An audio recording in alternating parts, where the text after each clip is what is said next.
정의란 무엇인가? 의롭게 산다는 건 무엇인가?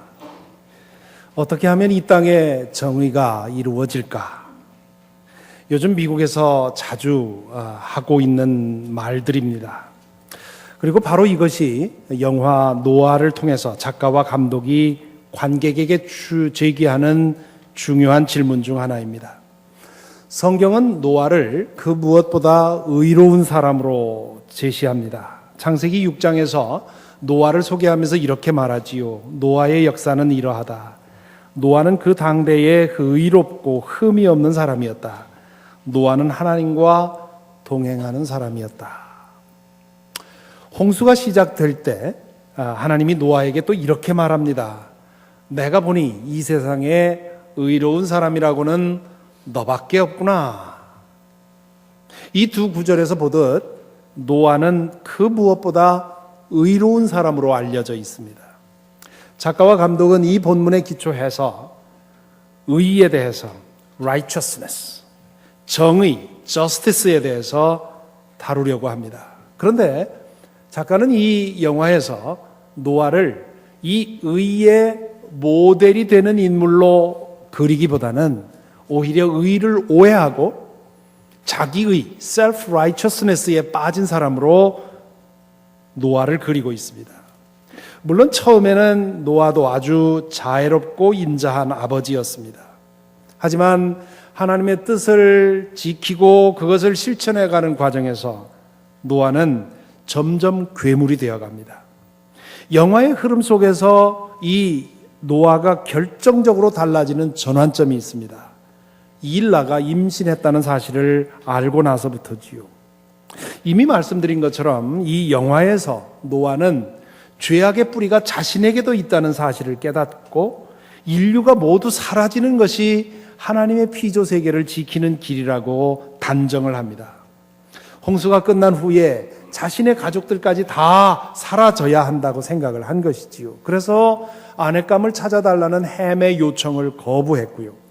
햄이 스스로 아내감을 찾아왔을 때, 그 소녀가 덫에 걸렸을 때 노아가 찾아와서는 그 소녀를 내버려 두고 자기 아들 햄만 데리고 방주로 돌아오지요. 이 일로 해서 햄은 아버지에 대한 증오심을 불태우게 됩니다. 홍수가 시작된 후에는 이 큰아들 셈과 아버지 노아 사이에 갈등이 또 빚어집니다. 아이를 낳을 수 없었던 일라가 이 어머니의 요청에 의해서 무드셀라를 통해서 치유를 받지요. 그리고는 셈의 아이를 임신을 하게 됩니다. 노아의 아내 나아만은 아들과 며느리를 데리고 노아에게 찾아가서 그 사실을 알립니다.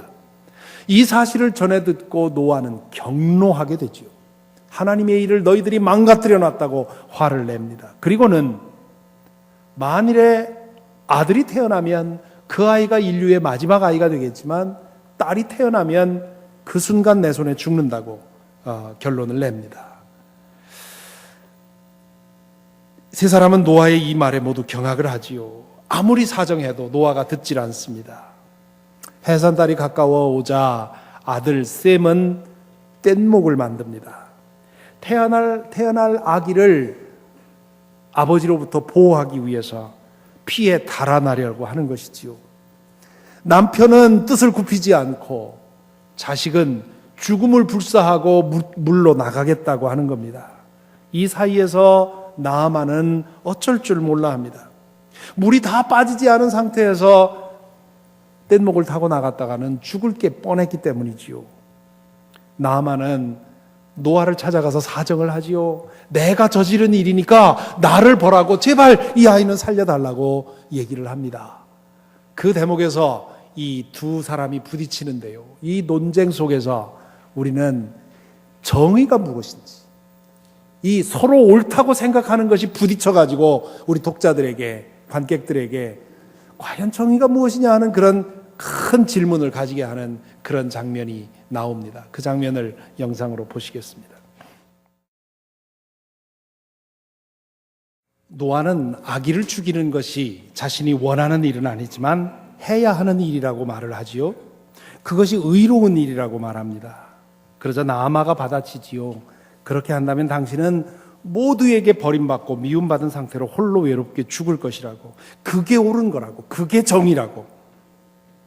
이 말에 노아는 잠시 멈칫하지만 마음을 돌리지는 않습니다. 곧바로 바깥으로 나가서 셈이 어렵게 만든 뗏목에 불을 질러버리지요.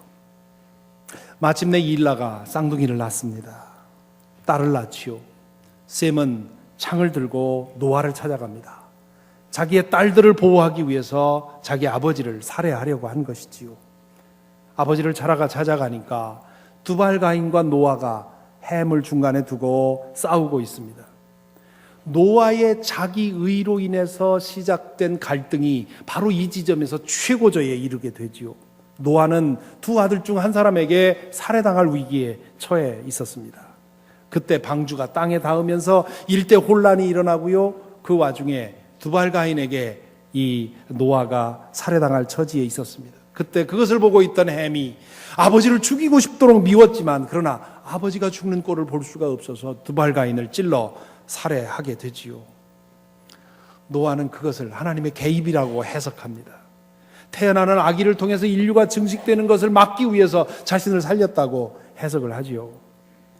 그리고는 노아가 칼을 들고 며느리의 방으로 달려갑니다. 하지만 며느리는 아기들과 함께 이미 몸을 피했습니다. 그때 방주 위에서 아기가 우는 소리가 들립니다. 노아는 미친 듯이 사다리를 뛰어 올라가지요. 그리고는 지붕 가장지의 자리에서 두 아이를 품고 두려워 떠는 일라에게 다가갑니다. 그때의 노아의 표정은 이미 보여드렸습니다만은, 영상을 보여드렸습니다만은, 그때 노아의 표정은 더 이상 인간의 얼굴이 아닙니다. 일라는 아기들을 진정하게 해달라고 부탁하고는 자장가를 부르지요. 아기가 울음을 그치고 잠에 들자 노아가 칼을 치켜듭니다. 칼을 잡은 팔이 잠시 허공에서 멈추어서 부들부들 떨지요. 그리고는 노아가 무너지듯이 고개를 숙여서 손녀들에게 입을 맞춥니다. 그리고는 힘없이 돌아서서 걸어가면서 칼을 바닥에 떨어뜨립니다. 그리고는 하늘을 향해서 말하지요. 저는 더 이상은 못하겠습니다. 이 장면에 일종의 아이러니가 숨어 있습니다. 노아가 자기 스스로 옳다고 하는 일을 위해서 전력 투구할 때 그는 가장 인간답지 못했습니다. 그의 얼굴은 사나운 짐승과도 같았습니다. 반면에 자신이 옳다고 생각하는 그 일을 내려놓았을 때 노아는 사람의 얼굴을 되찾지요. 바로 여기에 작가와 감독이 전하려는 메시지가 숨어 있다고 생각이 됩니다.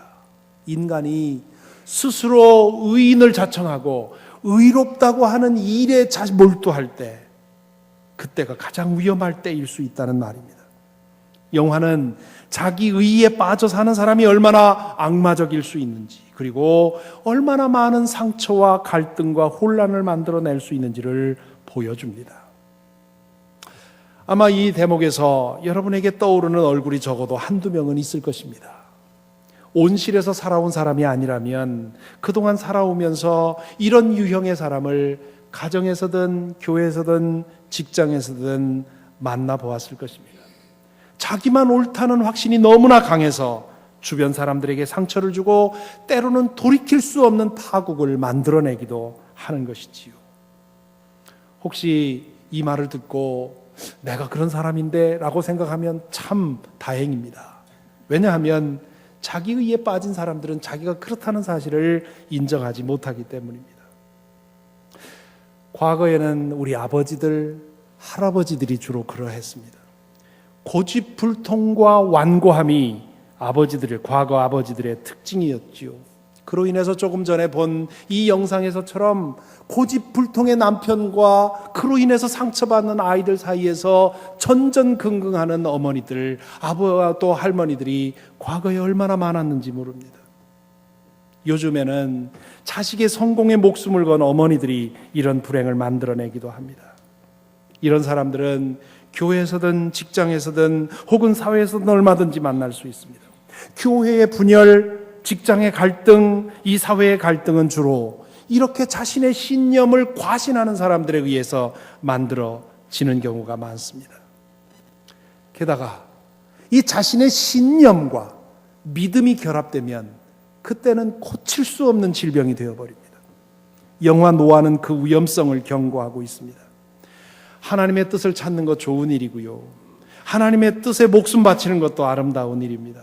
하지만 자신의 생각, 자신의 신념과 하나님의 뜻을 분별하지 못하고 자신의 생각을 하나님의 뜻이라고 믿고 그것에 목숨을 건다면 엄청난 불행의 원인이 될 수 있습니다.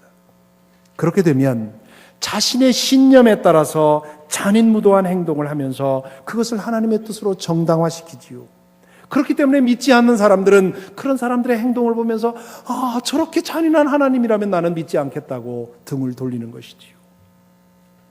이것은 기독교만의 문제가 아닙니다. 지금 세계를 공포 속으로 밀어넣고 있는 아이시스는 이 교도를 살해하는 것이 알라를 가장 행복하게 하는 길이라고 하는 확신에 목숨을 바친 사람들입니다. 그들은 어릴 때, 자녀들이 어릴 때부터 산에 올라가서 맞은편에 있는 이 교도들의 촌락을 보여주면서 내가 자라서 저들을 살해하는 것이 너희가 믿는 너를 태어나게 한 그 신을 가장 행복하게 하는 길이라고 어릴 때부터 주입을 시킵니다. 그렇게 해서 자살 테러범이 만들어지는 것이지요. 이와 같은 근본주의자들은 어느 종교에나 존재합니다. 사실 그것은 종교의 문제가 아니라 인간의 타락한 본성의 문제입니다. 이것이 인간이 처한 딜레마입니다. 정의에 대한 목마름은 누구에게나 있습니다. 이 세상이 돌아가는 모습을 제대로 본다면, 그리고 자기 자신을 정직하게 대면하는 사람이라면 이건 아닌데, this is not right, 그런 느낌을 갖게 돼 있지요. 자신의 가정도 그렇고 가족 간의 관계도 그렇고 교회도 그렇고 직장도 그렇고 나라도 그렇고 세상 돌아가는 것도 그렇습니다.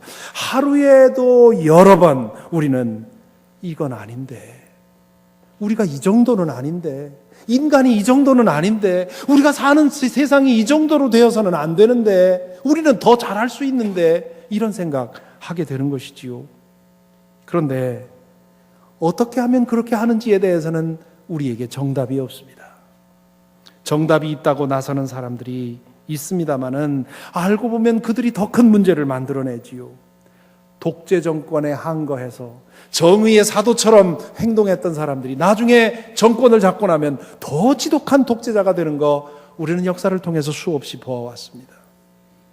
작게는 가정의 문제에서부터 크게는 국제적인 문제에 이르기까지 이건 아닌데 라는 확신은 있는데 그 상황을 어떻게 바꿔야 하는지에 대해서는 뾰족한 해답이 없습니다. 유대교는 이 문제에 대해서 율법을 해답으로 제시합니다. 구약 성경에 의하면 하나님은 무엇보다도 의로우신 분입니다. 옳고 바르고 정확한 분입니다. 하나님의 그 의가 율법에 드러나 있다고 믿습니다. 율법은 의로움에 대해 가르쳐주고 의롭게 살도록 안내해 줍니다. 율법을 얼마나 잘 알고 있고 얼마나 잘 순종하느냐에 따라서 이 righteousness, justice가 우리 가운데 이루어진다고 가르칩니다. 그런데 실제로 행해보면 율법에 대한 배움과 실천이 인간과 이 세상을 더 의롭게 하기보다는 인간의 마음속에 self-righteousness, 자기의에 대한 믿음만 심어주게 되는 것을 알게 됩니다. 율법을 알면 알수록 자신의 생각이 옳다는 확신은 커집니다. 율법을 지키는 수준이 높아질수록 자신이 의로워졌다는 생각이 커집니다. 그렇게 자기의가 커지다 보면 결국 하나님의 자리에 앉아 모든 것을 판단하고 결정하려 합니다. 예수께서 당시의 바리새파 사람들과 율법학자들을 비판한 이유가 여기에 있고요. 이 영화 노아를 통해서 작가와 감독이 제시하려고 하는 것은 유대교적인 율법적 정의, 율법적 의에 어떤 맹점이 있는지 B 퀘스천을 제기하고 있다고 볼 수가 있습니다. 자, 그렇다면 이 의의 문제에 대해서 우리는 어떻게 하면 될까요? 어떻게 하면 내 스스로 의롭다고 하는 착각에 빠지지 않으면서 의롭게 살아가고 이 세상을 의롭게 만들 수 있을까요? 오늘 읽은 사도 바울의 말씀에서 그 길을 발견합니다. 바울 사도야말로 자기가 의롭다고 하는 이 self-righteousness로 마음이 가득한 사람이었습니다. 그렇게 생각할 만한 모든 조건이 그에게 있었습니다. 오늘 말씀에서 열거하고 있지요. 특히 율법에 대해서 그는 누구와도 논쟁해서 이길 만큼 율법 지식이 충만했고요. 그리고 누구에게도 뒤지지 않을 만큼 율법을 철저하게 지키며 살았습니다. 그는 자기의 생각이 곧 하나님의 뜻이라고 믿었습니다. 모든 것을 자기 기준에서 판단하고 결정했습니다. 그렇게 믿었기에 그는 철저했고 냉담했고 단호했고 때로는 비정했습니다. 바울은 예수가 부활했다고 선전하고 다니는 사람들을 없애버리는 것이 하나님의 뜻이라고 생각을 했습니다. 그래서 그리스도인들을 박해하는 일에 앞장을 섰고요. 그리고 스데반이 돌무더기 속에서 죽어가는 모습을 보면서 정의가 이루어지고 있다고 마음에 전혀 가책 없이 눈 하나 깜짝하지 않고 지금 정의가 이루어지고 있고 마땅히 일어나야 할 일이라고 생각하고 있었습니다. 누가가 사도행전에서 그 사실을 이렇게 적고 있지요. 사울은 스데반이 죽는 것을 마땅하게 여겼다. 이 사울은 바울의 히브리식 이름입니다. 여러분, 이 광경을 한번 상상해 보십시오. 산 사람이 날 그 분노한 군중이 던지는 돌에 맞아 죽어가고 있습니다. 그것을 옆에서 바라보면서 그 리더격이 되는 사울이 그것을 바라보면서 마땅히 일어날 일이 일어나고 있다고 전혀 동정심 없이 그것을 바라보고 있었다는 얘기지요. 이 모습과 사막에서 인질을 세워놓고 칼로 참수하는 아이시스 대원의 행동과 얼마나 다르다고 생각합니까? 자기 의로 눈이 어두워지면 이렇게 잔인할 수 있다는 말입니다. 그가 그렇던 사람이 예수 그리스도를 만나고 완전히 뒤집어집니다. 스스로 의롭다고 생각하도록 만들었던 모든 조건이 하나님 앞에서 부끄러운 것이라는 사실을 알고 그 모든 것을 부정하게 되었다는 말입니다. 그런 것으로는 절대 의롭게 될 수 없다고 하는 것. 그런 것으로는 자기 의만 충만하고 그 자기 의는 사람들에게 이 세상에 피해만을 만들어낼 뿐이라는 사실을 그가 깨달은 것입니다. 그래서 오늘 본문에서 그는 3번이나 같은 얘기를 합니다. 7절에 보면 나는 내게 이루어왔던 것은 무엇이든지 그리스도 때문에 해로운 것으로 여기게 되었습니다 말합니다. 8절에 보면 내 주 예수 그리스도를 아는 지식이 가장 고귀함으로 나는 그 밖에 모든 것을 해로 여깁니다. 나는 그리스도 때문에 모든 것을 잃었고 그 모든 것을 오물로 여깁니다. 과거에는 자랑거리였던 것이 지금은 부끄러운 것이 되어버렸습니다. 과거에는 의에 대해서 꽤 안다고 생각을 했는데 예수 그리스도를 만나보니까 그게 다 착각이었다는 것을 알게 되었습니다. 과거에는 자신이 하나님의 뜻을 이룬다고 생각을 했는데 예수 그리스도를 만나고 보니 하나님의 뜻을 그르치고 있었고 헛된 자기 의를 가지고 사람들에게 상처를 주었다는 사실을 깨달았습니다. 그래서 그는 오늘 말씀에서 이렇게 고백하지요. 8절 9절에 함께 읽어볼까요? 나는 그리스도를 얻고 그리스도 안에 있는 사람으로 인정받으려고 합니다. 나는 율법에서 생기는 나 스스로의 의가 아니라 그리스도를 믿는 믿음으로 말미암아 오는 의, 곧 믿음에 근거하여 하나님에게서 오는 의를 얻으려고 합니다. 예수 그리스도 안에서 하나님의 자녀로 회복되는 것이 진실로 의로워지는 것이라는 것을 알게 되었습니다. 율법을 행하는 것으로는 자기 의로만 키울 수 있을 뿐 진정한 의를 이룰 수는 없었습니다. 예수 그리스도의 보혈로 죄 씻음 받고 성령의 능력으로 새로 지음받아 하나님의 자녀로 회복되어야 합니다. 그럴 때 하나님은 우리를 의롭다고 인정해 주시고 또한 의롭게 만들어 주십니다.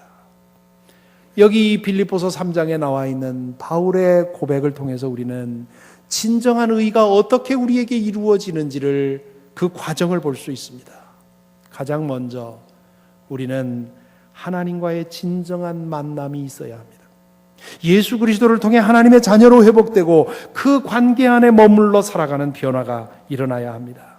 신약 성경에서 의, righteousness는 가장 먼저 하나님과 바른 관계에 머물러 있는 것을 말합니다. 내가 의인이 되었다. 그 말은 내가 의를 얼마나 행하느냐 하는 말이 아니라 내가 어떤 상태에 있느냐 하는 말입니다. 내가 예수 그리스도 안에서 하나님과 화해가 되고 하나님의 자녀로 머물러 살아가게 되면 나는 의인인 것입니다. 바른 상태에 있다는 겁니다. 인간이 있어야 할 바른 상태에 있는 것, 그것이 의라는 것이지요. 그 상태에 머물러 있다 보면 내가 그동안 의라고 생각했던 모든 것들이 사실은 의가 아니라는 것을 알게 됩니다. 선악을 판단할 능력이 우리에게는 존재하지 않는다는 걸 인정하게 됩니다. 우리는 다만 지금 나에게 무엇이 유익한지만을 할 수 있을 뿐입니다. 그런데 그것조차도 얼마 지나고 나면 나에게 유익한 것이 아니었다는 것을 깨닫지 않습니까? 우리는 그렇게 한계적인 존재입니다. 그럼에도 불구하고 우리는 너무도 자주 내가 다 알고 있고 내가 의를 가지고 있는 것처럼 오해하는 것입니다. 그 진실을 깨닫고 자아를 내려놓고 그 자리에 예수 그리스도를 모셔드리고 늘 주님과 함께 동행하면 그분의 의가 우리를 통해서 자리 잡게 되는 것입니다. 하나님의 일을 내가 대행하고 있다 이런 생각을 갖는 즉시 우리는 자기 의에 빠져버립니다. 그게 아니라 내가 마땅히 있어야 할 자리에 하나님 안에 있게 되면 나를 통해서 모든 것들이 제자리를 잡아가는 의의 변화가 일어난다는 얘기입니다. 오늘은 강림절 두 번째 주일입니다. 이제 성탄절이 얼마 남지 않았지요. 그 어느 때보다도 사랑하는 사람들을 생각하게 되는 때입니다. 여러분은 여러분을 사랑하는 혹은 여러분이 사랑하는 사람들과 어떤 관계를 가지고 있습니까? 호스피스 사역을 하는 분들이 이구동성으로 하는 말이 있습니다. 마지막 숨을 거둘 때 가장 후회되는 일은 사랑하는 사람들을 더 사랑하지 못한 것, 그것이라고 말합니다. 여러분은 그 사랑에 있어서 어떠하십니까? 혹시 지나친 자기 의로 인해서 가정에서 혹은 직장에서 사랑하는 사람들에게 상처를 주고 살았던 것은 아닌지요? 영화 속에서 노아는 자기만 옳다는 확신으로 인해서 두 아들의 마음에 분노를 심어주었습니다. 그 분노는 아버지를 살해하고 싶은 충동이 생길 만큼 분노가 컸습니다. 모든 아버지들이 다 같은 줄 알았는데요. 목회를 하면서 교우들의 이야기를 들어보니까 어머니 혹은 아버지에게서 받은 상처가 많고도 깊더라고요. 노아만큼은 아닐지 몰라도 여러분도 혹시 그렇게 살아온 것은 아닌지요? 혹은 지금도 여전히 대립과 갈등 속에 지내고 있는 것은 아닌지요? 강림절은 우리 안에 더 깊이 오시는 주님을 모셔드리는 계절입니다. 주님 앞에 조용히 머물러 여러분의 마음을 열고 주님의 은총을 구하시기 바랍니다. 하나님 앞에 더 깊이 머물러 있도록 힘쓰십시오. 그리고 스스로에게 물어보시기 바랍니다. 사랑하는 사람과 대립하여 상처를 주고 있는 그 문제가 과연 그렇게 중요한 문제입니까? 그것에 대한 여러분의 생각이 정말 옳습니까? 여러분의 취향은 아닙니까? 여러분의 고집은 아닙니까? 여러분의 욕심은 아닙니까? 여러분의 체면은 아닙니까? 부디 주님께서 그 주시는 은총을 받아 여러분의 주관과 입장과 신념과 욕망을 내려놓을 수 있기를 바랍니다. 그럴 때 주님께서 새로운 마음을 우리 속에 포밍해 주실 것입니다. 그 마음을 따라가시기 바랍니다. 의가 이루어질 것입니다. 바른 일, 옳은 일, 모든 것이 제자리를 찾고 제자리를 찾으면서 평화가 깃드는 변화가 이루어질 것입니다. 이번에는 눈을 돌려서 바깥을 바라보십시다. 요즘 우리 주변에서는 일어나는 일들을 보면 참 심란하기 짝이 없습니다. 아이시스는 또 한 명의 인질을 처형하겠다고 위협하고 있지요. 퍼거슨 사태가 진정되기도 전에 뉴욕에서 비슷한 사건이 또 일어나서 지금 온 나라가 술렁거리고 있습니다. 미국의 대통령까지도 미국의 사법제도에 구멍이 생겼다고 인정할 정도가 되었습니다. 모든 미국인들의 아버지로 존경받던 빌 코스비의 어두운 면이 드러나서 모두에게 충격을 주고 있습니다. 저도 참 좋아하던 사람인데요. 지금까지 그에게 성폭행을 당했다고 나선 사람이 20명이 넘는다고 하니 말이죠. 그런가 하면 코미디언이면서 영화배우인 크리스 락은 얼마 전 인터뷰에서 만일 가난한 사람들이 우리나라의 빌리어네어들이 사는 모습을 본다면 폭동이 일어날 것이다. 우리 시대의 빈부의 격차가 얼마나 심해지고 그리고 부유한 사람들이 얼마나 무책임하게 사치스럽게 살아가고 있는지 잠깐만 본다면 이 나라의 가난한 사람들이 가만히 있지 못할 거다. 프랑스 혁명 같은 그런 혁명, 피해 혁명이 일어날 거라고 얘기를 하고 있습니다. 이건 아니지 않습니까? 정말 아닙니다. 인간이 이럴 수는 없습니다.